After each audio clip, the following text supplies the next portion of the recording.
हा सत्संग संत रामपालजी महाराजांचा असून मराठी भाषिक भक्त समाजास सहज समजावे म्हणून हिंदी भाषेतून मराठी भाषेत रूपांतरित करण्यात आलेला आहे.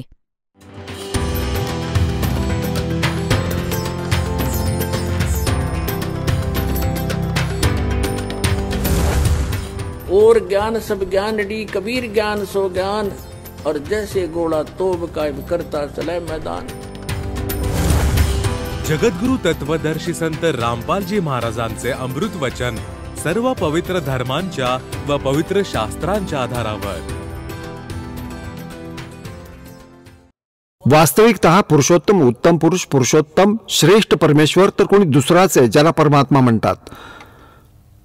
आणि तोच तिन्ही लोकात जाऊन सर्वांचं धारण पोषण करतो. कोणत्याही प्राण्याचा जसं काही देणं घेणं आहे तसंच करतो.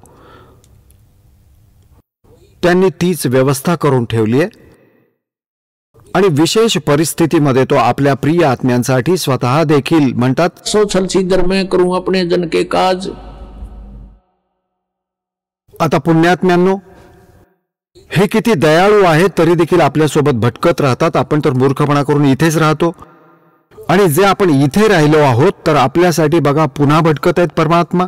600 वर्षांपूर्वी आलेले कबीर परमात्मा जागोजागी जाऊन आपणहूनच आपला सत्संग सुरू करत असत. पुण्यात्मा त्यांचेही विचार ऐकण्यासाठी बसत असत. त्यांना मग चार्ज करून परमात्मा सशरीर आले होते, सशरीर परत गेले. त्या व्यतिरिक्त देखील ते जेव्हा हवे तेव्हा प्रकट होऊ शकतात. आता एकदा राजा द्रुपदची मुलगी द्रौपदी रोज गंगेवरती स्नानासाठी जात असे. तिच्या वडिलांनी आपल्या मुलीसाठी आणि आपल्या राण्यांसाठी गंगेवर स्नान करण्यासाठी घाट बनवले होते, पक्के घाट बनवले होते. तर रोज द्रौपदी स्नानासाठी तिथे जात असे. तिच्याबरोबर शेकडो मैत्रिणी दासी देखील जात असत, नोकर वगैरे. आता परमात्म्याला आपल्या भविष्याबद्दल देखील माहिती आहे की या आत्म्यावर पुढे कोणती वीज कोसळणार आहे. त्याची देखील व्यवस्था तो आधीच करून ठेवतो. आता परमात्म्याने काय केलं, सो छल सीधर मैं करूं. तर तिथे एक दिवस एक आंधळ्या महात्म्याचे रूप धारण करून परमात्मा तिथे गेले जिथे द्रौपदी स्नान करण्यासाठी जात असे. आता द्रौपदी आपल्या मैत्रिणींबरोबर तिथे पोहोचली. महात्मा अंध होते, ते स्नान करत होते. त्यांच्याकडे दुसरे कोणतेच वस्त्र नव्हते, फक्त त्यांनी बांधलेला एक लंगोट त्यांच्या जवळ होता. दुसरे कोणतेही वस्त्र नव्हते. उन्हाळ्याचे दिवस होते.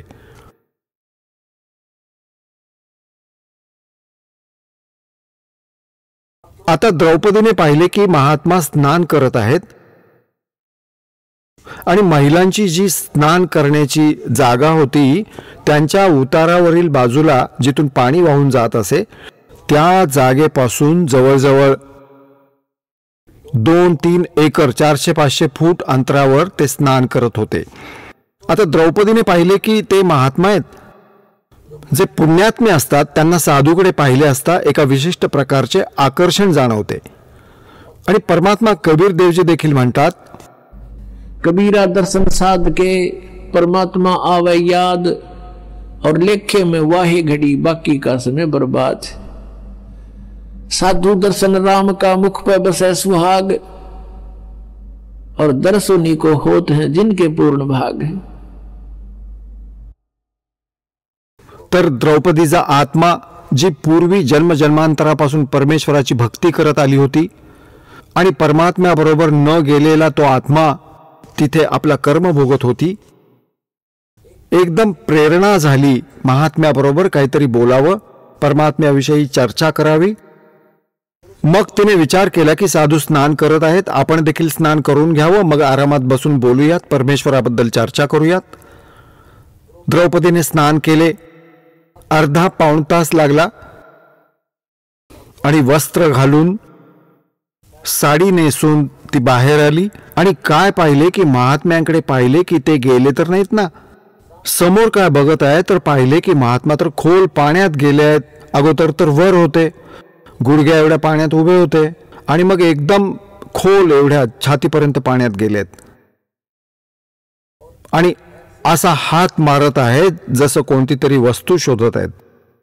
द्रौपदीने लक्षपूर्वक पाहिलं की महात्म्याजवळ कोणतंही वस्त्र नाहीये, बाहेरही वस्त्र नाहीये किनाऱ्यावर, आणि एकच लंगोट बांधलाय. तो जुना झाल्यामुळे त्याचा धागा तुटला आणि तो पाण्यात वाहून गेला.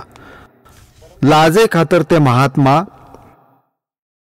आणि छातीच्या वरपर्यंत पाण्यात प्रवेश केला की इथे बहिणी मुली स्नान करत आहेत असे त्यांना आवाजामुळे जाणवले. आता द्रौपदीने एक अंदाज लावला, हा महात्मा अंध आहे, त्याला दिसत नाहीये म्हणून तो इथे चुकीच्या स्थानी स्नानासाठी आलाय, नाहीतर इथे कोणताही पुरुष स्नानासाठी येत नाही. हा अजाणतेपणाने इथे आलाय. तिथे आसपास एखादा पुरुष दिसला तर त्याला शिक्षा दिली जाते. तिला जाणवलं की हा महात्मा डोळस नाहीये, नाहीतर तो इथे नसता आला. मग द्रौपदीने पाहिलं की याच्याकडे कोणतंही वस्त्र नाहीये आणि हे महात्मा लाजेखातर पाण्यात गेले आहेत, ते बाहेर येणार नाहीत आणि बिचारे पूर्ण दिवस पाण्यात उभे राहतील आणि रात्र झाल्यानंतरच ते बाहेर येतील.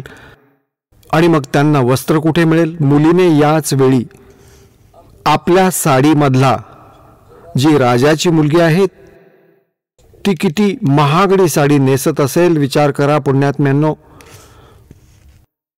आणि याला म्हणतात के लूट सको तो लूटियो, राम नाम की लूट, पीछे फिर पछताओगे, प्राण जहांगे छूट.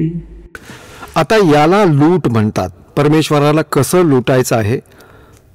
आता द्रौपदीने आपल्या साडीचा तुकडा फाडून पाण्यात सोडला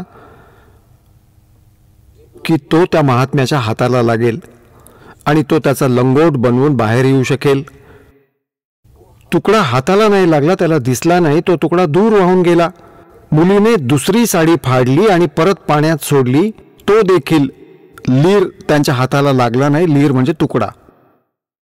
दुसरी अजून एक फाडली, त्याचा तुकडा पाण्यात सोडला, तो देखील हाती लागला नाही. 7-8 तुकडे असेच कमीत कमी 8-9 इंचाचे फाडले होते.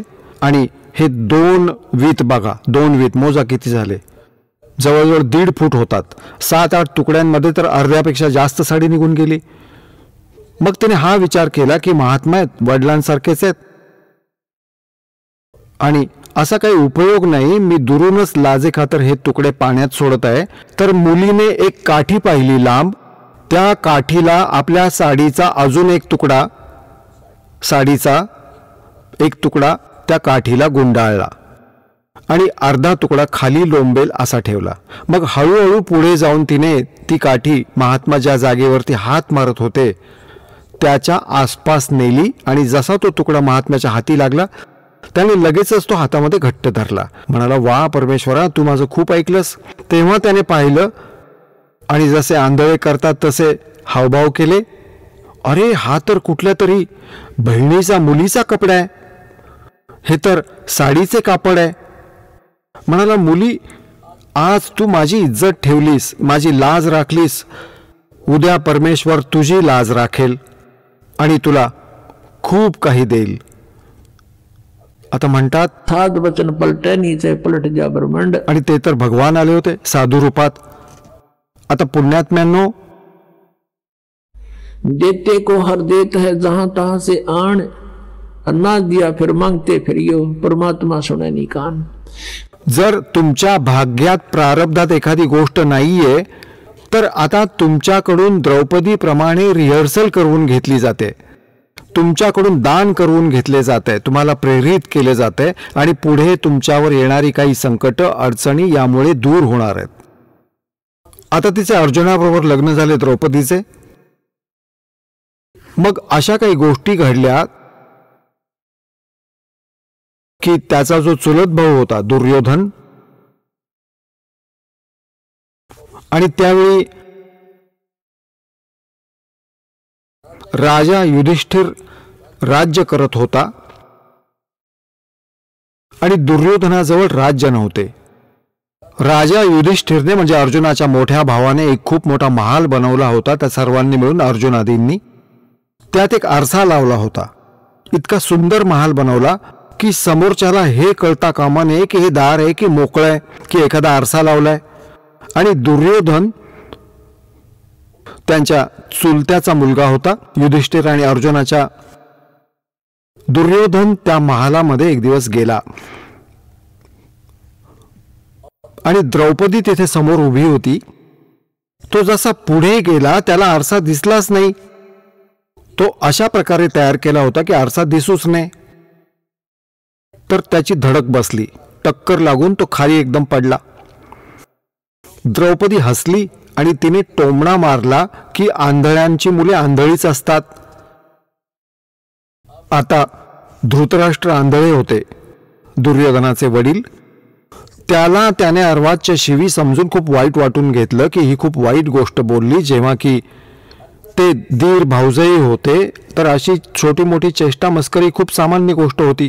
परमात्मा कबीरजी म्हणतात, सोना संत और सजन टूट जुड़े 100 बार और दुर्जन और पाका कलश एक धक दरार. सोन्याला तोडलं, आभूषण जी बनवलेली आहेत ती तोडली आणि परत जोडली तर त्यावर कोणतंही निशाण वेगळं दिसत नाही. तसंच होतं. आणि संत भक्त आपापसात जेव्हा वादविवाद होतात ते आपल्या आत कोणताही द्वेष ठेवत नाहीत की आता याला येऊ दे, याला मारेन, याचा पाय तोडेन. नाही, वादविवाद झाला तरी आठवण देखील ठेवायची नाही की याने मला कधी शिवी दिली होती. आठवण पण येणार नाही. त्यांचा स्वभावच असा असतो. आणि असेच सज्जन पुरुष, चांगले आत्मे देखील असेच असतात. आणि म्हणतात, दुर्जन दुष्ट माणूस आणि जसं मातीचं भांड, जसा कुंभ असतो घडा, त्याला एका धक्क्यात तडा गेला तर तो परत एकसंध नाही होऊ शकत. भले 100 प्रयत्न करा, त्यामध्ये भेग दिसेलच. तर या प्रकारात मोडणारा दुर्योधन होता. त्याने तर त्याच दिवशी पण केला या गोष्टीचा बदला घेण्याचा. आणि मग काय केलं त्याने? जुगार खेळू लागला. जुगारात ह्या युधिष्ठिराने सर्व राज्य सुद्धा पणाला लावलं. आणि शेवटी दुर्योधन आणि इतर काय म्हणाले की द्रौपदीला देखील पणाला लाव. जुगार खेळणारा इतका बेईमान असतो, माहित नाही काय करेल. त्याने विचार केला की द्रौपदीला पणाला लावलं तर कोणास ठाऊक मला माझं राज्य परत मिळेल. आणि द्रौपदी देखील हारला. तर पुण्यात्म्यांनो, आधीच्या काळात ज्या घटना घडल्या आणि ज्यामुळे एवढे कष्ट वाट्याला आले, तर आपल्याला आता त्यावर लक्ष ठेवायचे आहे की आपण कधीही हा जुगार वगैरे खेळायचा नाही. हा सर्वात मोठा शत्रू आहे आणि जे भाग्यात आले तेच मिळते जीवाला. तर अशा प्रकारे आपल्याला या हानिकारक गोष्टींचा देखील त्याग करायचा आहे. तर तिकडून काय झालं? द्रौपदीला देखील त्याने जिंकून घेतलं. आता दुर्योधनाने सांगितलं आपल्या भावाला दुःशासनाला, जो सगळ्यात लहान होता, की जा त्या द्रौपदीला पकडून आण खेचत. आणि तिथे दरबार भरला होता जिथे जुगार खेळत होते. आता सर्व राज्य जिंकले. ते सर्व पांडव डोक्याला हात लावून बसले होते. सर्वच्या सर्व बसा इथे, तुम्ही तर नोकर झालात माझे. ते बसले तिथे. आणि तिथे पूर्ण दरबारात भीष्मपिता, द्रोणाचार्य, कर्ण आणि विदूर हे सर्व व्यक्ती विराजमान होते, गणमान्य व्यक्ती. दुःशासनाला सांगितले, जा द्रौपदीला पकडून घेऊन ये. त्याआधी एका दासीने द्रौपदीला सांगितले की राणी, गोष्ट बिघडली आहे. द्रौपदीने विचारलं काय झालं? की राजा युधिष्ठिराने जुगारात सर्व राज्य हरले आहे आणि तुला देखील पणाला लावले आहे. दुर्योधनाने जिंकले आहे आणि तुला घ्यायला येत आहेत आणि तुला तिथे नग्न करणार आहेत. तो म्हणत आहे तिला आणा आणि या सभामंडपात विवस्त्र करू, कारण आम्ही तर आंधळ्याची मुले आहोत, आम्हाला काही दिसणार नाही आणि तिला लाज वाटणार नाही. द्रौपदी म्हणू लागली की दासी, तुला काही माहिती नाही. ठीक आहे, जुगारात हरली असतील, तुझी गोष्ट मानली मी, पण ते मला विवस्त्र कसे करतील? तिथे भीष्मपिता बसले आहेत, द्रोणाचार्य गुरु बसले आहेत आणि कर्ण बसला आहे. तर ते असताना ते असा जुलूम कसा करू शकतील? दासी म्हणाली, मला माहित नाही, तो असे म्हणत होता दुर्योधन. नाही, असं नाही होणार. आता इतक्यात दुःशासन पोहोचला आणि तिचे पकडून असे केस खेचत घेऊन गेला, तिला वाईटरित्या बेइज्जती करून सभेमध्ये उभे केले. आता दुःशासन म्हणाला, काय आदेश बंधू हिच्यासाठी? दुर्योधन म्हणाला, हिला विवस्त्र कर, हिची साडी फाडून टाक. आम्ही तर आंधळे आहोत, आंधळ्यांची मुले देखील आंधळीच असतात, आम्हाला थोडीच हिचे काही दिसणार आहे आता. असे म्हणताच दुःशासन जसा द्रौपदीकडे गेला आणि तिचा पदर पकडला साडी उतरवण्यासाठी, तेव्हा तिने भीष्म पिता द्रोणाचार्य आणि कर्णाकडे पाहून म्हटलं, जे तिथे बसले होते त्यांना प्रार्थना केली. त्यांनी माना खाली घातल्या, कारण की त्यांनी त्या दुर्योधनाचे दुष्ट अन्न खाऊन त्यांच्यात दोष निर्माण झाला होता. मग तिने पाहिले आपले 5ही पांडव बसले होते तिथे, की हे आता माझी अशी विटंबना कशी सहन करणार. तिने त्यांच्याकडे पाहिले तर त्यांची देखील नजर खाली गेली, कारण ते वचनात अडकलेले होते. आता तिने पाहिले, हे तर नवलच आहे, कोणीही माझं ऐकत नाहीये. आता पुण्यात्म्यांनो, तिथे 3 असे योद्धे बसून होते, शूरवीर बसलेले होते. कोण कोण? द्रोणाचार्य, भीष्म पितामह आणि कर्ण. त्यांच्यापैकी एक जरी उभा राहून असं म्हणाला असता की दुःशासन, खबरदार जर तू या बहिणीला हात लावशील तर. नालायकांनो, तुम्ही काय करताय? असा अत्याचार जो ना पाहिला ना ऐकला, अशी बेइज्जती करता तुम्ही. तर दुर्योधनाची एवढी हिंमत नव्हती. ते इतके शूरवीर होते की त्याला माहित होते, एकदा जर यांनी हत्यार हातात घेतले तर तुझी सगळी मस्ती उतरवतील. आणि भीष्म पितामह, त्यांच्यातला सगळ्यात बुजुर्ग माणूस बसलेला, आणि तोही दुष्ट तसाच बसून राहिला. एकदाही मध्यस्थी केली नाही की तू हे काय करतोयस. मानायला हवं सभेमध्ये, एकदा टोकायला हवं होतं, तू चुकीचं करतोयस, योग्य नाहीये. आणि नसतं ऐकलं तर उठून जायला हवं होतं. ते उठून देखील गेले नाही, तिघेच्या तिघे तसेच बसून राहिले. त्यांच्या मनात दोष होता की आपण देखील हिला विवस्त्र पाहू, नाहीतर उठून जायला हवं होतं. नसतं ऐकलं, उभं राहून म्हणायला हवं होतं की चुकीचं करत आहात. आणि तरीही मानलं नसतं मुलांनी, तर उठून जायला हवं होतं. हा नियम असतो सभेचा, एका सभ्य व्यक्तीचा. त्यांनी असं देखील नाही केलं. आता परमात्मा म्हणतात, बंधे से बंधा पुकारे, बंधे से बंधा मिले, छूटे कौन उपाय. और कर बंदगी निर्बंध की वो पल में दे छुड़ाए. आता जसे कोणाचे हात मागे बांधून ठेवलेले असतील, दुसऱ्याचे पण तिसऱ्याचे पण, आणि ते एकमेकांना म्हणत आहेत, तू मला सोडव, तू मला सोडव. झाडाला बांधून ठेवलंय दूर दूर, परंतु ते नाही सोडवू शकत. कोणीतरी निर्बंध येत होता, त्यांनी आवाज दिला की आम्हाला येऊन सोडव. त्याने लगेच सर्वांची बंधनं सोडवली. तर आपण सर्व इथे कर्मांच्या बंधनात बांधले गेलेले आहोत. ओनली कबीर गॉड, फक्त परमेश्वर कबीरजी आहेत जे निर्बंध आहेत. आता पुण्यात्म्यांनो, या कथेतून आपल्याला कित्येक बोध मिळतील. जोपर्यंत आपण भक्ती पण करत आहोत आणि आता परमेश्वरावर अवलंबून नाही आहोत, आणि आपण असा विचार करतो की माझा मित्र मंत्री आहे, माझा नातेवाईक MLA आहे, माझा नातेवाईक कोणी ऑफिसर किंवा मोठा शेठ आहे, तोपर्यंत आपण परमेश्वरावर नसून त्यावर आश्रित आहोत. आणि जिथे परमेश्वराच्या स्तराचं काम असतं ते ना कुठला मंत्री करू शकतो, ना प्रधानमंत्री, ना मुख्यमंत्री, ना कोणी राष्ट्रपती. ते तर परमेश्वरच करू शकतो. आता जेव्हा द्रौपदीने पाहिले की आपले पती देखील खोटे आहेत, माझी विटंबना होते, मान खाली घातली आहे, हे कसले पती. आणि हे सभापती बघितले, मान खाली घालून बसलेत, माझ्याकडे पाहत देखील नाहीयेत आणि माझी प्रार्थना देखील ऐकत नाहीत. जेव्हा संसारातून यांची आस्था हटते की इथे तुझे कोणी नाही, तेव्हा आपल्याला परमेश्वर आठवतो. तेव्हा तिचा आत्मा रडला. तिची साध मनातून नव्हती. मनाची साध म्हणजे मला गाडी हवी, मोठीशी कार, एक बंगला द्या भगवान, हे द्या भगवान, ही मनाची साध. आणि ही आत्म्याची साध होती खरी. खरोखरच आवश्यकता आहे आता याची बचावाची. आता काय होतं, जेव्हा आपण इथे रडतो, रडत तर सगळेच असतात, ज्यांच्यावर संकट येतात सर्वच आत्मे रडतात आणि परमेश्वराचं स्मरण करतात शेवटी. तर काय होतं, आपली साथ जाते धर्मराजाच्या दरबारात, जो इथला लेखाजोखा ठेवतो, अकाउंट ठेवतो सगळ्यांचं. आणि तिथे जेव्हा साथ जाते तेव्हा आजूबाजूला खूप जोराचा आवाज होतो त्या किंकाळीचा. तर त्यावेळी धर्मराज बघतो की कुठल्या नंबरच्या आत्म्यावर कोणतं संकट आलंय आणि मी त्याचे मागील काही पुण्य आहे की नाही, कोणत्या संचित कर्मांमध्ये सुद्धा. मग तो पाहतो की त्याचं जर काही पुण्य असेल तर तिथून त्या पुण्याचे प्रतिफळ खाली येते आणि पूर्ण परमात्माच त्याच पुण्यांच्या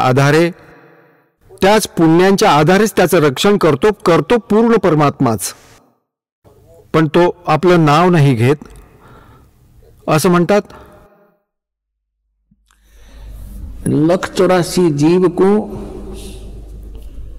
और साहेब भोजन देत, 184 पोखता वो अपना नाम नहीं लेत. आपलं नाव घ्यायला येत नाहीत ते. त्याचं निमित्त केलं, त्याला असं मिळालं, त्याला असं मिळालं, पण सर्व गोष्टी तेच घडवून आणत असतात. तर तिथून परत येते, तिची साध तिथपर्यंत पोहोचली आणि तिची तिथे फाईल उघडली, तिच्या पुण्यकर्मांची सीडी ऑन झाली. तर त्यात धर्मराजाने पाहिलं की हिने एका परमसंताला, सुपात्राला आणि ज्याला आवश्यकता होती त्याला साडीचा तुकडा दिलाय आणि त्या संताने तिला आशीर्वाद दिलेला आहे, त्याचा ढीक झालाय. तर तिथून काय होतं, जसं श्रीकृष्ण जे होते ते पांडवांचे गुरु होते, आध्यात्मिक गुरु. जसे गीतेच्या अध्याय नंबर 2च्या श्लोक 7 मध्ये अर्जुन म्हणतो की मी तुमचा शिष्य आहे आणि तुम्ही माझे गुरु आहात, आचार्य आहात, आणि मला जी आज्ञा, ज्यामध्ये माझे हित आहे ते सांगा, माझी बुद्धी काम करत नाहीये. तर श्रीकृष्ण गुरु होते. करे करावे साइया मन में लहर उठा, दादू सरधर जीव के आप बगल हो जा. आता तिथून जशी इथून धर्मराजाच्या दरबारातून साथ गेली, तिथून प्रतिसाद आला की तिचं पुण्य आहे. तर त्या पुण्याचं प्रतिफळ आलं आणि श्रीकृष्णाच्या शरीरावर धडकलं, कारण तो त्यांचा गुरु होता. आता परमात्म्याला, भक्तीला जीवितही ठेवायचं होतं. काळ इच्छितो की हे भक्तिहीन व्हावेत, यांचं कुठलेही काम होऊ नये परमेश्वराच्या भक्तीने, म्हणून याने शास्त्रविरुद्ध साधना सुरू करून ठेवली आहे. हे नास्तिक व्हावेत आणि परमेश्वराचा प्रयत्न राहिला आहे, कारण की कलियुगापर्यंत ही भक्ती ओढत आणायची होती भगवानांना, कबीर साहेबांना. कधी वेळ आल्यावर सांगेन कारण काय होते ते. आता प्रसंग दुसरा सुरू आहे. ज्यांनी जास्त सत्संग ऐकलेत त्यांना माहिती आहे की परमात्मा, कबीरजी, परमेश्वर आणि काळ यांच्यात वार्ता काय झाली होती. त्याने काही प्रार्थना केली होती आणि परमात्मा वचनबद्ध झाले होते. हा म्हणाला होता, 3 युगात जीव थोडे घेऊन जा, 4थ्यामध्ये तुम्ही कितीही घेऊन जा. तर हा इच्छितो की 4थ्या युगापर्यंत आपण सर्वांना नास्तिक बनवावं. जसे महात्मा बुद्ध होते, मागच्या जन्मीचे खूप चांगले पुण्यकर्मी प्राणी होते, राजाच्या घरी जन्म झाला, कारण की जो स्वर्गात राहत आहे त्याचं मन इथे कसे लागेल. राज्य देखील त्यागले, परमेश्वर प्राप्तीचा प्रयत्न केला, परंतु वे ऑफ वर्शिप ठीक नसल्याने त्यांच्या वचनात व शब्दात शक्ती होती पूर्वजन्मांची, पण वे ऑफ वर्शिप ठीक नव्हती. त्याने आपल्या वचनाची शक्ती म्हणजे शब्दशक्तीमुळे प्रभाव होता त्याच्या वक्तव्यात, ज्या कारणांमुळे लाखो लोक सोबत जोडले गेले, पण त्यांच्याद्वारे सांगितलेल्या भक्तिविधीमुळे कोणालाही आध्यात्मिक लाभ झाला नाही. तर सर्वजण नास्तिक झाले. पूर्ण चीन आणि पूर्ण रशिया हे सर्व बुद्ध धर्माला मानणारे होते. बुद्ध आज सारे नास्तिक झाले. काळ हेच इच्छितो की तुम्ही सर्वजण नास्तिक व्हावेत, मग तुम्ही परमेश्वराबद्दल ऐकूच नाही.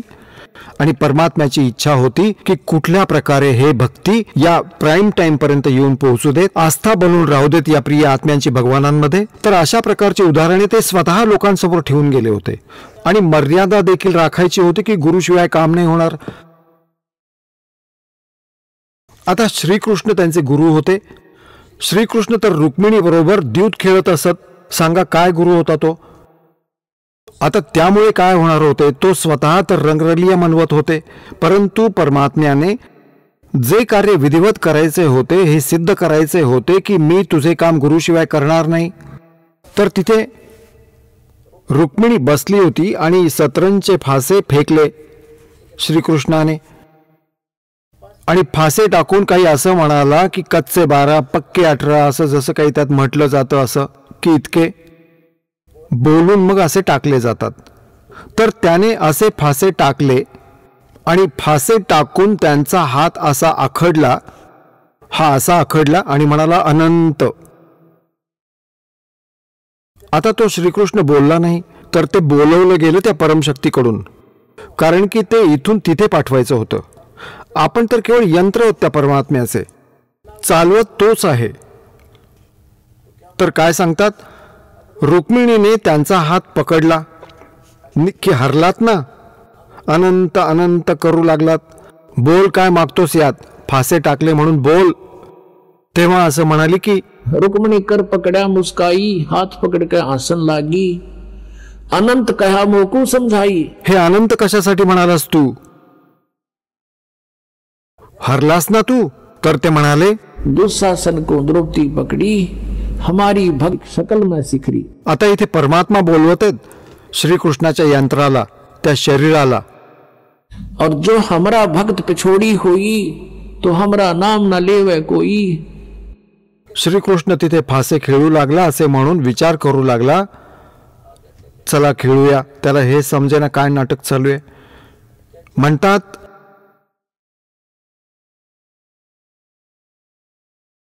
मुरारी म्हणजे राक्षस रूपी पाप कर्मांचा नाशक. तर कबीर परमेश्वर तिथे पोहोचले, कृष्ण तर तिथे फासे खेळत होता. असे खेळू लागला जसं त्याला आठवण पण नाही की गीतेत तो काय म्हणाला होता. तो काळ बनून बोलला संपूर्ण गीतेला, त्याला माहीतच नाही तो काय बोलला होता. आणि परमात्मा आपले आपणच रिमोटने बोलवून घेतात, ते कोणत्याही शरीराचा आश्रय नाही घेत. तिकडे दुःशासन साडी उतरवू लागला. खेचत खेचत खेच कसीसा, सिर पर बैठे हैं जगदीसा, द्रौपदा को देने लीर, जाके अंत बढ़ाए चीर. खेचत खेचत खेच कसीसा, सिर पर बैठे हैं जगदीसा, द्रौपदा के चीर बढ़ाए, शंख शंखों पार नहीं पाए. दुःशासन एवढा तगडा होता असं म्हणतात त्याच्या अंगात 1000 हत्तींचं बळ होतं, इतका शक्तिवान. आजकाल जसं म्हणतात ना, ही 4 हॉर्स पॉवरची मोटर आहे किंवा 10 हॉर्स पॉवरची मोटर आहे, तर तो 1000 हॉर्स पॉवरची मोटरीसारखा समजा दुःशासन. आणि द्रौपदी एक अबला, पण परमेश्वराची शक्ती बरोबर होती आणि ती सर्व ताकद फेल गेली असं साडी खेचून खेचून अपमानित करू इच्छित होता आणि खूप ताकद लावत होता. बदला घेण्याच्या नादात रागाने घामाघूम झाला होता योद्धा. आणि साडीचा असा ढीग लागला आणि द्रौपदी जशीच्या तशी उभी आहे, ती कणभरही हल्ली नाही. घामाघूम होऊन बसला शेवटी. त्यावेळी जेव्हा त्याने साडी पकडली होती, साडीचा पदर दुःशासनाने खेचण्यासाठी, त्याच वेळी उभा राहिला कोण, तो विदुर. विदुर कौरव आणि पांडवांचा भाऊ होता. त्याचा धृतराष्ट्राचा आणि कौरवांचा तो भाऊ होता. ते 3 भाऊ होते. तो दासीपासून उत्पन्न झाला होता विदुर. तर तो नात्याने त्यांचा काका होता, सख्खा काका. तर विदुर उभा राहिला आणि दुर्योधन व दुःशासनाला म्हणू लागला की भल्या माणसांनो, तुम्ही काय करायला जात आहात, तुम्ही कोणाची विटंबना करत आहात, घरच्याच सुनेची. बाहेर काय म्हणतील की आपलीच इज्जत आपणच उतरवत आहात. तर विदुर उभा राहून म्हणाला की विदुर कहे ये बंधु थारा, एक कुल एक परिवारा. विदुर के मुख पर लगा थपेड़ा. दुर्योधनाने उभे राहून आणि आपल्या काकाला थप्पड मारली आणि म्हणाला, तू तर नेहमी पांडवांच्याच बाजूने बोलत असतोस, तू तर यांचा चमचा, यांचा नोकर आहेस. तू न्यायाच्या गोष्टी थोडंच बोलतोस? दुष्ट माणसे असेच बोलतात असं म्हणतात विदुर कहे ये बंधु थारा, एक कुल एक परिवारा। विदुर के मुख पर लगा थपेड़ा और कहा तू तो है पांडवों का चेहरा, तू तो है बांदी का जाया। वहां भीष्म, द्रोण और कर्ण मुस्काया। आता बघा पुण्यात्म्यांनो, यांना महापुरुष म्हटलं जात असे। दादा भीष्म होते, कर्ण होता, द्रोणाचार्य तर गुरु होते त्यांचे, आणि तिथे गुरुही बसले होते, छद्मीपणाने हसत होते तेव्हा जेव्हा दुर्योधनाने आपल्या काकाला थप्पड मारली आणि जेव्हा हे म्हणाला तू तर त्या दासीचा पुत्र आहेस आणि तू तर त्यांचा चमचा आहेस, त्यांचा गुलाम आहेस तू, त्यावेळी म्हणतो तू तो है बांदी का जाया। ये कहा जब भीष्म, द्रोण और कर्ण मुस्काया। हसू लागले ते तिघे। खरं तर उभं राहायला हवं होतं। नालायका, तू आपल्या काकाला थप्पड मारलीस, लाज नाही वाटत? खबरदार जसं, आणि त्याला 2 लगावून द्यायला हव्या होत्या आणि सोडवायला हवं होतं त्या मोडीला की जा तू आपल्या घरी। तर ते दात काढतायत। हे काय होते? हे होते आपले महाभारत, जे आजपर्यंत वाचून ऐकून ऐकून आपण बहिरे झालो। यामध्ये या कथा होत्या, तर तिथे महापुरुषांचा रोल काय होतं ते पहा। हे असं असतं, सभांमध्ये जे पंच असायला हवेत, आपलं सत्यकथन करावं, कोणी जर धमकावलं, मारलं, सोडा, मग उठून निघून गेला। विदुर उठून निघून गेला, ठीक आहे, त्याच्यात जेवढं सामर्थ्य होतं तेवढं बोलला तो। आता गोष्ट तिथेच आली। आता काही दिवसांनंतर श्रीकृष्ण आले। द्रौपदी श्रीकृष्णाला म्हणाली, परमेश्वरा, आपण माझी खूप इज्जत राखलीत, मी आपली आठवण काढली होती, कारण गुरुचीच आठवण काढली जाते, आणि तुम्ही माझी इज्जत राखलीत, आणि श्रीकृष्णाला माहीतच नाही इथे काय घडली कहाणी, आणि आपण म्हणतो की श्रीकृष्णाने साडी वाढवली। तर मग त्याला सर्व गोष्टी सांगितल्या गेल्या की हे असे असे घडले होते आणि असे असे झाले, आणि तुम्ही दया केलीत, साड्या संपतच नव्हत्या, साड्यांचा ढीग लागला होता। आता भगवान श्रीकृष्ण मागच्या जन्मीचे देखील साधक होते आणि त्यांची देखील दिव्य दृष्टी काम करत होती। आपल्या दिव्य दृष्टीने श्रीकृष्णाने पाहिले की ओहो। तर द्रौपदीने विचारले की गुरुवर्य, मला कोणत्या पुण्याचे हे फळ मिळाले? तेव्हा श्रीकृष्णाने आपल्या दुर्बिणीमधून पाहिले, दिव्य दृष्टीने पाहिले, तिच्या प्रारब्धात डोकावून, हे तर सामान्य माणसालाही दिसायचे पूर्वी, इतके चांगले आत्मे होते। जसे म्हणतात धृतराष्ट्राने, असे ही गोष्ट नंतर सांगेन, नाहीतर प्रसंग बदलेल। तर आता त्याने काय पाहिले की द्रौपदी, तू एका अंध महात्म्याला एक साडीचा तुकडा फाडून दिला होतास, आणि त्या अंधाला दिलेले दान तुझे फळाला आले आहे, हे त्याचे प्रतिफळ आहे। तेव्हा तिला आठवले की अरे, आता पुण्यात्म्यांनो पहा, गोष्ट कुठून, लक्ष द्या।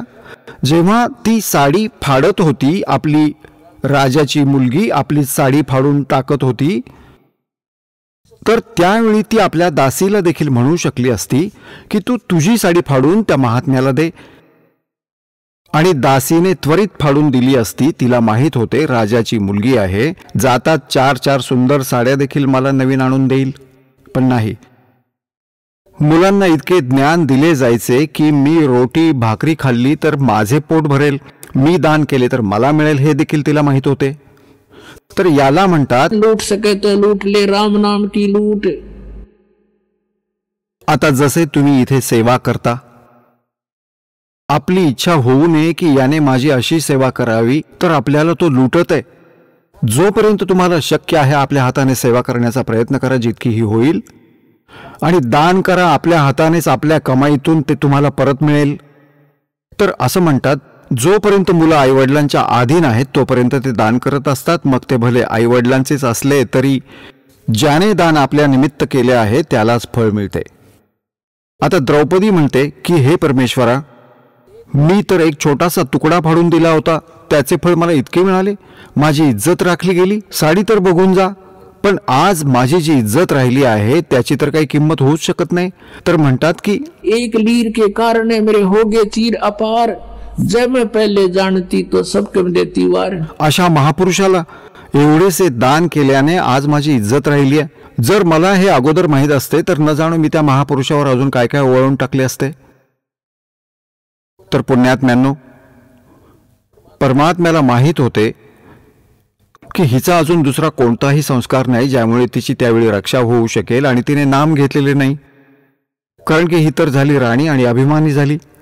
आणि जेव्हा दुर्गती होते तेव्हाच परमेश्वर आठवतो. तर परमात्मा असे दयाळू आहेत की पहिलेच ती अशी व्यवस्था करून ठेवतात आणि म्हणतात, गेल गेल लाग गया फिर जब लग धरती आकाश. आता पुण्यात्म्यांनो, समर्थांशिवाय आपले कोणतेही कार्य पूर्ण होऊ शकत नाही. अधिकारीच त्याचे आपल्या सर्व दुःखांचे निवारण करू शकतो. आपल्या आध्यात्मिक गोष्टी देखील तोच सफल करू शकतो. जसे एकेवेळी युधिष्ठिराला भयानक स्वप्न पडायला लागली होती. महाभारताचे युद्ध झालेले होते. युधिष्ठिर गादीवर विराजमान झालेला होता. आता ज्या मेलेल्या व्यक्ती होत्या आणि त्यांच्या बायका ज्या हाहाकार माजवत होत्या, ज्यांचे वाईट हाल झाले होते, आणि ते प्रेतात्मे युधिष्ठिराला छळू लागले होते, जे युद्धात मारले गेले होते. नाथ आणि अनाथ जेवढेही होते, तो भयभीत झाला. त्याचे डोळे उघडेच्या उघडेच राहत होते. असंच पाहत होता, ना खात होता, ना पीत होता, ना झोपत होता. तंत्रमंत्र खूप केले, सगळं काही केलं, परंतु काही आराम नाही मिळाला. मग गुरुजींकडे जातात, श्रीकृष्णांकडे. श्रीकृष्णाला याचे कारण आणि समाधान विचारले. श्रीकृष्ण म्हणाला, तुम्ही जे युद्धात बंधुघात केले आहेत ते तुम्हाला हानिकारक होत आहेत. ते पाप फळत आहेत. ते पाप तुला दुःख देत आहे. आता पुण्यात्म्यांनो, गीतेचे ज्ञान देताना अर्जुन लक्षपूर्वक ऐकत होता. श्रीकृष्णामध्ये प्रवेश करून काळ म्हणत होता, अर्जुन तू युद्ध कर, तुला पाप लागणार नाहीत. गीतेच्या अध्याय नंबर 2 मधील श्लोक नंबर 37 आणि 38 मध्ये म्हटलंय, तू युद्ध कर, तुला पाप लागणार नाही.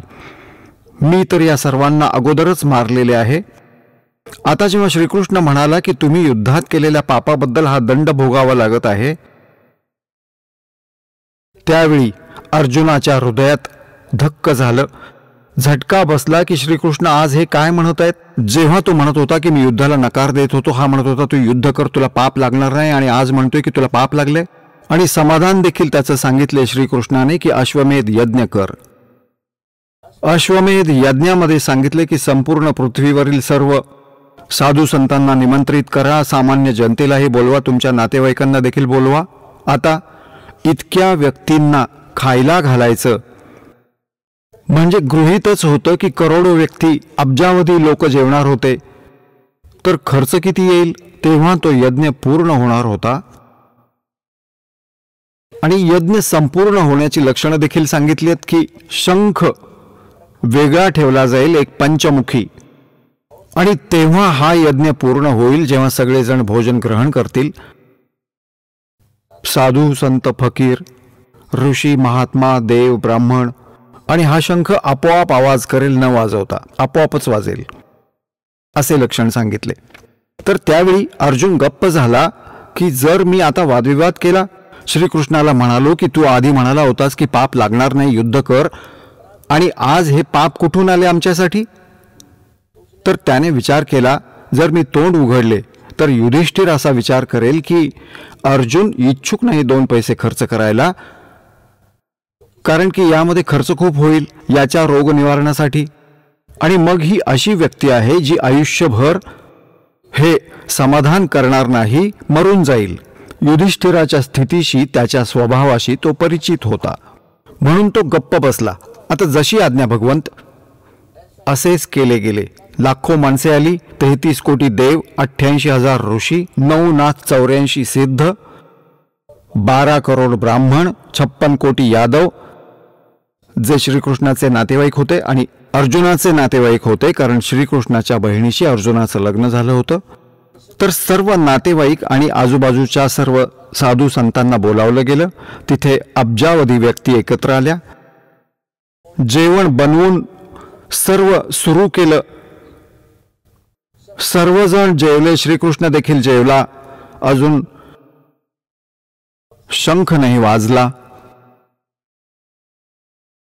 त्या शंखाने आवाज नाही केला तर तो यज्ञ पूर्ण नाही झाला. श्रीकृष्णाला युधिष्ठिर म्हणाला, परमेश्वरा, आमची पापं खूप मोठी आहेत आणि शंख नाही वाजला. शंख वाजला नाही तर आमच्या संकटांचं निवारण झालं नाही, यज्ञ पूर्ण झाला नाही. तेव्हा श्रीकृष्ण म्हणाला, भावा, यज्ञ पूर्ण करणारा अजून आलाच नाहीये.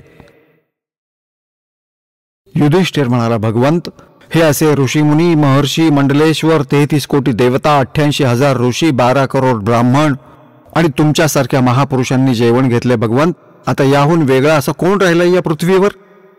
तेव्हा श्रीकृष्ण म्हणाला, असे असे एक सद्गुरूचे हंस आहेत, पूर्ण परमात्म्याचे साधक आहेत, सद्गुरूंचे शिष्य आहेत, त्यांचे नाव सुदर्शन आहे, त्यांना तुम्ही आमंत्रित का केले नाहीत? तर मग अर्जुनाला विचारलं. युधिष्ठिर म्हणाला, तिथं भीमावर ती जबाबदारी सोपवली होती आमंत्रित करण्याची, निमंत्रण देण्याची. भीमाला विचारलं की त्या महात्म्याला आमंत्रण का दिले नाही, कारण काय झाले, तू तिथपर्यंत का पोहोचला नाहीस? भीम म्हणाला की मी त्याच्याकडे गेलो होतो, त्याचं नाव सुदर्शन आहे, तो एका झोपडीत राहतो, तो खडूस माणूस आहे, चुकीचं बोलतो. श्रीकृष्ण म्हणाला की तो काय म्हणाला? मी त्याला म्हणालो होतो की मी युधिष्ठिराचा भाऊ आहे आणि तुम्ही आमच्या यज्ञामध्ये सहभागी व्हा आणि एक यज्ञ केलाय, तुम्हाला आमंत्रण देतो.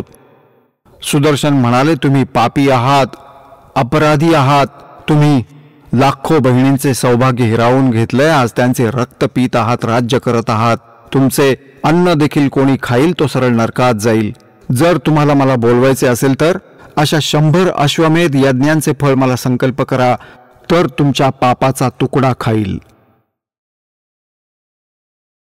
आता श्रीकृष्णालाही माहीत होते हाही पैलवान व्यवस्थित बोलला नसेल, तर म्हणू लागला, तुम्ही काय म्हणालात की भगवंत, मी म्हणालो की बस तुमचीच भीती.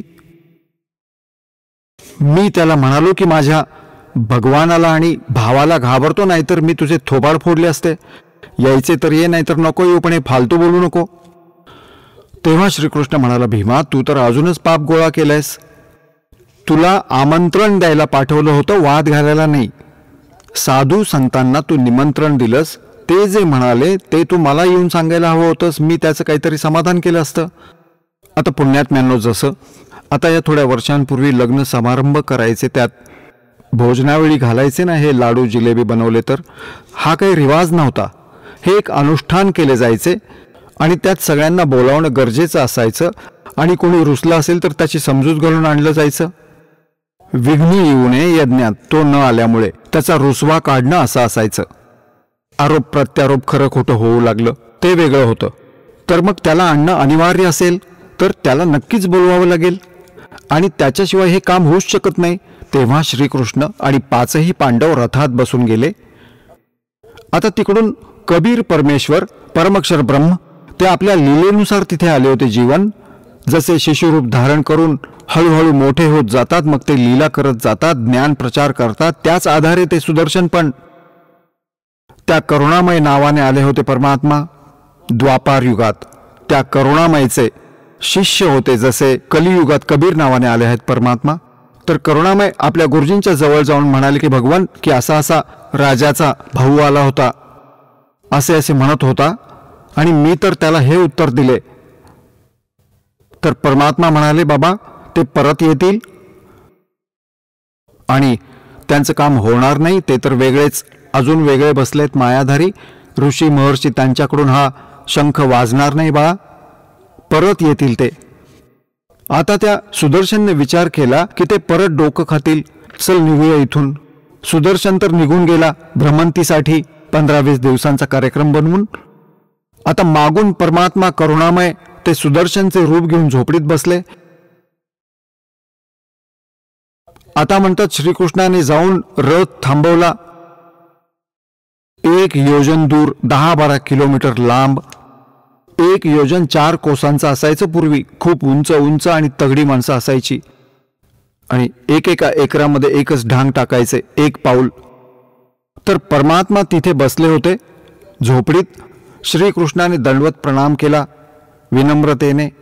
जेव्हा श्रीकृष्णजींनी गुरूंनी प्रणाम केलाय तर शिष्य कुठे राहिले? 5ही पांडवांनी केला. तर श्रीकृष्ण म्हणाला, हे परवरदिगर, हा युधिष्ठिर राजा आलाय आणि त्याचे हे भाऊ आहेत. तुम्ही चला, यांनी एका यज्ञाचं अनुष्ठान केलंय. तुम्हाला आम्ही आमंत्रित करायला आलो आहोत, निमंत्रण द्यायला आलो आहोत. तर परमात्मा म्हणाले सुदर्शनच्या रूपात की मी या भक्ताला म्हणालो होतो की मला 100 यज्ञांचं फळ दे, तेव्हा मी येईन, माझी ही अट तू मान्य कर. तेव्हा श्रीकृष्णजी म्हणाले, हे भगवान, तुमची वाणी आहे. परमात्म्यांनी 4ही युगात हेच ज्ञान दिले जे आज तुमच्या समक्ष प्रत्यक्ष आहे. श्रीकृष्णजी म्हणाले, तुमची वाणी आहे प्रभू. संत मिलन को चालिए तज माया अभिमान, और जो जो कदम आगे रखे ओ हे एक समान. हे द्वारकाधीश आणि हे दिल्लीचे राजा आपल्या समोर आले आहेत भगवान. आपण तर अंतर्यामी आहात, आपण पाहू शकता. आज यांच्यात कोणताही अभिमान नाहीये. आता पहिल्यांदा भीमाला तर असं वाटत होतं की श्रीकृष्णजी सोबत तर आपला यज्ञ कसाही पूर्ण होणारच आहे. आता श्रीकृष्णजीही फ्युज्ड झाले. भीम देखील उभ्या उभ्या कापू लागला आणि म्हणाले, तुम्ही यांच्या हात ढोकावून पहा, यांच्यात जरासाही अभिमान आज राहिलेला नाही. आणि आपली वाणी आहे, संत मिलन को चालिए तज माया अभिमान, और जो जो कदम आगे रखे ओ हे एक समान. तिथपासून इथपर्यंत जेवढी आपली पावले आहेत तुम्हाला समर्पित आहेत. आणि एक पावलाचं फळ एक यज्ञासमान आपलीच वाणी, आपलं विधान हे सांगत आहे. हे परमेश्वर, हे 100 आपण ठेवा, उरलेले आमच्या झोळीत टाका. साधु भूखा भाव का, धन का भूखा ना, और जो कोई धन का भूखा वो साधु भी ना. तर परमात्मा म्हणाले, बाबा ठीक आहे. आता जेव्हा भीम आधी गेला होता तेव्हा जेव्हा सुदर्शनजी ही गोष्ट बोलले होते की तुम्ही खूप अत्याचार केले आहेत, युद्ध तसेच नाही, तुम्ही लाखो करोडो बहिणींना विधवा केले आहे, तेव्हा त्याने फुशारकी मारली होती की युद्ध असेच जिंकता येत नाही बाबाजी. आपल्या हिमतीवर जिंकले आहे. गदेने एकाला मारले तर 20 मरत होते माझ्या दराऱ्याने, आणि आपल्या हिमतीवर, ताकदीवर हे युद्ध जिंकले आहे. जेव्हा तो गेला तो ऐकूनही काहीच म्हणाला नव्हता. आता परमात्मा म्हणाले, बघू आता याची मस्ती जिरवू, किती ताकदवान आहे. तर त्याने परमात्म्याची माळ ठेवली होती कबीर देवजींची, सुदर्शनच्या खुंटीवर टांगलेली होती, आणि परमात्मा बसले होते खाली एका चटईवर. आणि ते म्हणाले, बाबा पहिलवान दादा, एक माझी माळ काढून दे तर मी तुझ्याबरोबर येईन. भीम पोचला तिथे ती माळ काढण्यासाठी आणि चिकटला असा, जशी वीज खेचून घेते तसं. खूप जोर लावला पण निघत नव्हती. तेव्हा परमात्मा म्हणाले, काय झाले पैलवान, तुला खूप वेळ लागला. सोडून तो दूर उभा राहिला, म्हणाला माझ्याकडून नाही होते हे. परमात्म्याने असा हात पुढे केला, आपोआप निघून आली माळ त्यांच्या हातात. तेव्हा परमेश्वर म्हणाले, त्या दिवशी फुशारकी मारत होतास की मी एक गदा मारली तर 20 जण मरत होते, आता तुझी शक्ती कुठे गेली. भीमाने मान खाली घातली. तेव्हा त्यांना असा विश्वास बसला की हे संत नक्कीच कोणीतरी मोठे आहेत. तेव्हा ते परमेश्वराला घेऊन आले सुदर्शनच्या रूपात. तर काय म्हणतात, भक्ती करे बिन भाव रे सो कोने काजा. भक्ती भाव न ठेवता जे कोणी दान करतात त्याचा काही उपयोग होत नाही. व्यंजन 36 प्रोसियाता द्रौपदी राणी, बिन आदर सत्कार रे कई संक ना बाणी. आता जेव्हा परमात्मा तिथे पोहोचले, ते मंडलेश्वर बसले ऋषी महर्षी. आणि जेव्हा युधिष्ठिरने हे म्हटलं होतं की परमेश्वरा, या ऋषी महर्षींनी देखील आपलं काम झालं नाही तर आपलं काम कोणाकडून होईल. तेव्हा श्रीकृष्ण म्हणाला, हे सत्साधक नाहीत, हे सत्साधना करत नाहीत, हे तर मायेचे सिद्धीचे पुजारी आहेत.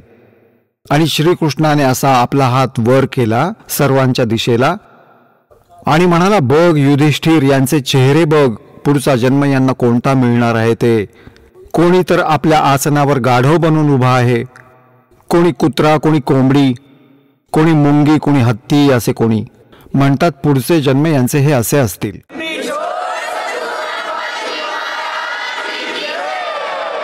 चला आता आपण त्या श्रद्धाळूंचे अनुभव जाणून घेऊया ज्यांनी जगद्गुरू तत्वदर्शी संत रामपालजी महाराज यांच्याकडून दीक्षा प्राप्त केलेली आहे, तसेच त्यांच्याद्वारे सांगितलेल्या भक्ती मार्गावर चालत आहेत. नमस्कार सत साहेब. आपलं नाव? वैशाली संदीप गडाख. आपण कुठून आलात? नाशिक, महाराष्ट्र. आपला व्यवसाय काय आहे? मी व्यवसायाने डॉक्टर आहे. संत रामपालजी महाराजांची गुरुदीक्षा आपण कधी घेतली? मी संत रामपालजी महाराजांची गुरुदीक्षा 12 जानेवारी 2023 साली घेतली. संत रामपालजी महाराजांची गुरुदीक्षा घेण्याअगोदर आपण व आपला परिवार कोणती भक्ती साधना करत होतात? मी जे पारंपरिक सण समारंभ आहे, पारंपरिक जे आपले देवी देवता आहे त्यांची भक्ती करत होती, पण स्पेसिफिक असं काही नाही. संत रामपालजी महाराजांच्या ज्ञानाबद्दल आपल्याला माहिती कशी कळाली आणि आपण त्यांच्या शरणात कसे आलात? संत रामपालजी महाराजांची माहिती ही माझी आई सत्संग बघत असे, त्याच्यामार्फत कळाली. आणि तेव्हा आईने सांगितलं की म्हणजे मी स्वतः भरपूर आध्यात्मिक आहे आणि मला नेहमी असं वाटायचं की आपल्याला परमेश्वर भेटावं. म्हणजे मी जरी डॉक्टर असली तरी मी खूप स्पिरिच्युअल आहे. आणि आईने मला सांगितलं होतं की एक सत्संग तिने बघितला होता, त्याच्यामध्ये एक इंजिनियर होता मुलगा आणि तो नरेंद्र महाराजांची भक्ती बऱ्याच वर्षापासून करत होता, जे महाराष्ट्रातले अतिशय फेमस संत आहेत, पण त्याला कुठलाही लाभ ह्या भक्तीने झाला नाही. आणि जेव्हा त्याने संत रामपालजी महाराजांची दीक्षा घेतली त्याला भरपूर लाभ सुरू झाले आणि हे ऐकल्यानंतर मी ही गुरुदीक्षा घेतली. जसं तुम्ही सांगत आहात की आपण पेशाने डॉक्टर आहात आणि डॉक्टर म्हटलं की कुठे ना कुठे विज्ञानाकडे त्याचं जास्त कल असतो आणि अध्यात्माकडे त्याची अतिशय म्हणजे रुची नसते, परंतु ह्या विपरीत आपली जी रुची आहे ही अध्यात्माकडे आहे आणि आपण डॉक्टर असूनसुद्धा संत रामपालजी महाराजांचा मार्ग का निवडला? मी संत रामपालजी महाराजांची जेव्हा दीक्षा घेतली तोपर्यंत मला हे नॉलेज काही माहिती नव्हतं, पण त्यांची दीक्षा घेतल्यानंतर मी त्यांचे कंटिन्यू 7 दिवस त्यांचे सत्संग बघत होते. त्यांचं ज्ञानगंगा हे पुस्तक मी पूर्ण वाचून काढलं एका दिवसामध्ये आणि त्यांचे पेशंटचे अनुभव हे म्हणजे अगदी मी वेड लागल्यासारखं 8 दिवस बघत होते. मी पूर्ण त्या ज्ञानाने हिप्नोटाईज झाले होते आणि मला एवढं आश्चर्य वाटत होतं की एवढं अनमोल ज्ञान आणि हे आपल्यापासून इतके वर्ष म्हणजे लपून ठेवलं गेलेलं होतं किंवा हे आपल्याला माहिती नव्हतं. आणि मी अतिशय म्हणजे हिप्नोटाईज होऊन ते वाचत होते आणि मी अक्षरशः मला शहारे येत होते. म्हणजे त्यांचा एक एक सत्संग, पेशंटचे अनुभव हे इतकं अद्वितीय ज्ञान आहे की मी त्यामध्ये म्हणजे मला खूप छान वाटत होतं की ही भक्ती मार्ग मला मिळाला आणि मी त्यासाठी पूर्णतः खूप मला शांती मिळाली ते ज्ञान वाचून. मी अजून एक गोष्ट सांगू इच्छिते की आपण कुठल्याही शास्त्राचं जेव्हा शिक्षण घेतो तेव्हा त्यामध्ये असंख्य दाखले असतात, पुरावे असतात, प्रमाण असतात आणि मग तेव्हा आपण त्याच्यावर विश्वास ठेवतो आणि त्याचा अभ्यास करतो. त्याचप्रमाणे मी हे जे स्पिरिच्युअल नॉलेज आहे संत रामपालजी महाराजांचं ते प्रत्येक सत्संगामध्ये सगळे ग्रंथ खोलून दाखवतात. वेद, भगवद्गीता, पुराण हे सगळं उघडून त्याचे शास्त्रोक्त दाखले देतात, प्रमाण देतात आणि हे सर्व मी कन्फर्म केलं. त्याचा जवळजवळ महिनाभर अभ्यास केला आणि हे जे सांगतायत ते खरं आहे की नाही हे प्रथम मी स्वतः कन्फर्म केलं आणि नंतर मला अतिशय म्हणजे शॉकिंग होतं माझ्यासाठी की हे नॉलेज अतिशय खरं आहे आणि ते आपल्याला आत्तापर्यंत माहिती नव्हतं. हे सर्व ज्ञान मी स्वतः कन्फर्म केलं आणि नंतर मी ह्या भक्ती मार्गावर विश्वास ठेवला. जसं तुम्ही सांगता आहात की प्रत्येक शास्त्रामध्ये काही ना काही प्रमाण असतात, काही दाखले असतात, पुरावे असतात आणि त्याच्यावरच विश्वास ठेवून आपण त्याचं अध्ययन करतो. त्याचप्रमाणे संत रामपालजी महाराजसुद्धा साधकाला जी भक्ती देतात ते पूर्णपणे शास्त्रोक्त आहेत आणि जे आपले हिंदू धर्माचे म्हणा किंवा कुठल्याही धार्मिक ग्रंथाचे जे पुरावे देतात, जसं गीता आहे, वेद आहे, पुराण आहेत, गुरुग्रंथ साहेब आहे, बायबल आहे, या सगळ्या धर्मग्रंथाचे ते पुरावे देतात आणि प्रमाणित भक्तिविधी साधकाला देतात. म्हणूनच आपल्याला ती पटली आणि आपण त्यांच्या शरणात आलात. तर मला विचारायचं आहे की जेव्हा आपण संत रामपालजी महाराजांची सद्भक्ती स्वीकारली त्यानंतर आपल्याला व आपल्या परिवाराला काय काय अनुभव आले, व्यक्तिगतरित्या किंवा आपल्या शारीरिक, मानसिक, आर्थिक स्वरूपात आपल्याला काय काय अनुभव संत रामपालजी महाराजांच्या सद्भक्तीमुळे आलेत? सर्वात प्रथम मला शारीरिक लाभ झालेला आहे. मी स्वतः एक डॉक्टर आहे, पण मला एक आजार होता, ऑटोइम्युन न्यूरायटिस. त्या आजाराने मी जवळजवळ पूर्ण बेडरिडन होते. जवळजवळ 7-8 वर्ष मला हा त्रास होता. त्याच्यामुळे माझ्या पूर्ण शरीराची आग व्हायची आणि मी काही काम वगैरे करू शकत नव्हते. पण जेव्हा मी दीक्षा घेतली मला जवळजवळ महिनाभरामध्ये ह्या दीक्षा घेतल्यानंतर भरपूर फरक वाटायला लागला. मी चालायला लागली, स्वतःची गाडी ड्राईव्ह करायला लागले, घरातली सर्व कामं करायला यायला लागली. तसेच मला प्रचंड ॲसिडिटीचा त्रास होता. म्हणजे मी तिखट तर खाऊच शकत नव्हते, पण मी फक्त दूध पोळीवर 4-5 वर्ष होते पूर्ण. आणि जेव्हा मी ही दीक्षा घेतली त्याच्यानंतर मला सगळं खाता यायला लागलं आणि माझा ॲसिडिटीचा त्रास हा बऱ्यापैकी कमी झाला आणि मला त्याच्यातून खूप जास्त रिलीफ मिळाला. हा मला शारीरिक लाभ झाला. त्यांचे जे मंत्र आहेत ते अतिशय म्हणजे ओरिजिनल मंत्र आहेत, खरे मंत्र आहेत, जे मोक्षाचे मंत्र आहेत आणि त्याच्याने आपल्याला आजारात सुद्धा फरक पडतो. नंतर जेव्हा मी हे पूर्ण ह्या ज्ञानाचा अभ्यास केला तेव्हा मला समजलं की हा एकमेव मोक्षाचा मार्ग आहे. संत रामपालजी महाराज हे एकमेव पृथ्वी तलावर तत्वदर्शी संत आहेत जे मोक्षाचा मार्ग सांगतात, मोक्षाचे खरे मंत्र देतात आणि आपल्याला ही सद्भक्ती करून आपल्याला मोक्ष देतात. हा एक मोठा फायदा झाला आणि त्याच्यामुळे मला प्रचंड मानसिक शांती मिळाली की आपल्याला परमात्मा भेटला आणि परमात्म्याचा शोध इथे थांबला. त्यामुळे मला प्रचंड मानसिक शांती मिळाली. जसं तुम्ही सांगत आहात की संत रामपालजी महाराजांच्या सद्भक्तीमुळे जी काही ऑथेंटिक सद्भक्ती संत रामपालजी महाराज देत आहेत, प्रमाणित भक्ती साधना साधकाला देत आहेत, त्यामुळे साधकाला बरेचसे लाभ होतात आणि आपल्यालासुद्धा त्यातून बरेचसे लाभ प्राप्त झालेत. जी काही शारीरिक व्याधी होती आपल्याला तीसुद्धा दूर झाली आणि खऱ्या अर्थाने आपल्याला परमात्मा कळाला आणि मानसिक आपल्याला स्थैर्य प्राप्त झाले. तर आपल्या ह्या अनुभवातून आपले जे सहकर्मचारी किंवा आपले जे डॉक्टर होते, त्याचप्रमाणे आपल्या ज्या आप्तेष्ट आहेत, नातलग आहे आणि जो समाज बांधव आज TV चॅनलच्या माध्यमातून आपल्याला बघत आहेत, या सर्वांना उद्देशून आपण आपल्या अनुभवातून काय संदेश द्याल? मी सर्व समाजाला सांगू इच्छिते की संत रामपालजी महाराजांचे जे सत्संग आहेत ते तुम्ही ऐका. त्याच्यात जे ज्ञान आहे ते समजून घ्या. ते शास्त्रोक्त ज्ञान आहे, ते भगवद्गीता, वेद, पुराण ह्या सर्वांवरून ते दिलेलं आहे. त्याच्यामुळे हे ज्ञान तुम्ही स्वतः कन्फर्म करा आणि हे ज्ञान तुम्ही ॲक्सेप्ट करा आणि ह्या भक्तिमार्गात या. कारण हे मोक्षाचा हा एकमेव मार्ग आहे आणि संत रामपालजी महाराज हे एकमेव तत्वदर्शी संत आहेत जे भगवद्गीतेत सांगितलेले आहेत. त्याच्यामुळे तुम्ही हा मार्ग स्वतः ह्या मार्गात येऊन नामदीक्षा घ्या असं मी सर्व समाजाला आवाहन करेल. जसं तुम्ही आज समाजाला आवाहन करत आहात की एकदा तरी समाजाने संत रामपालजी महाराजांचं ज्ञान समजून घ्यायला हवं. ते जे काही आज समाजाला शास्त्रोक्त भक्ती सांगत आहेत ती भक्ती समजून घ्यायला पाहिजे आणि ह्या जर आपल्या बोलण्यावर एखाद्या साधकाला विश्वास बसत असेल आणि त्यालासुद्धा संत रामपालजी महाराजांची गुरुदीक्षा घ्यावयाची असेल तर ती व्यक्ती संत रामपालजी महाराजांची गुरुदीक्षा कशी घेऊ शकेल?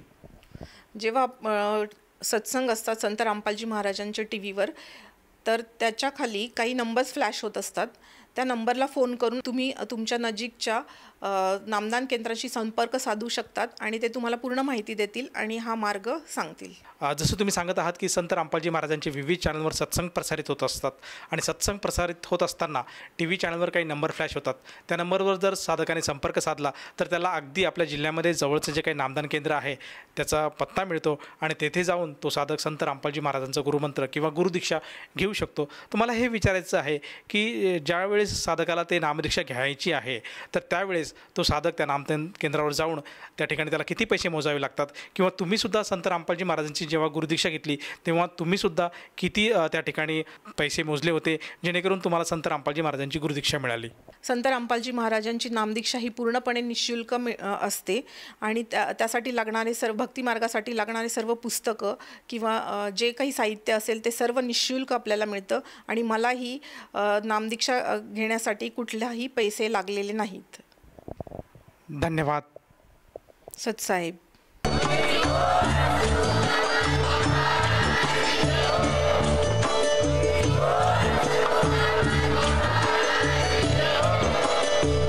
आपण ऐकत होता जगद्गुरु तत्वदर्शी संत रामपालजी महाराज यांचे मंगल प्रवचन, ज्यांच्या शुभ आशीर्वादाने संपूर्ण विश्वामध्ये 500 पेक्षा जास्त नामदीक्षा केंद्र आहेत जिथे निशुल्क नामदीक्षा दिली जाते.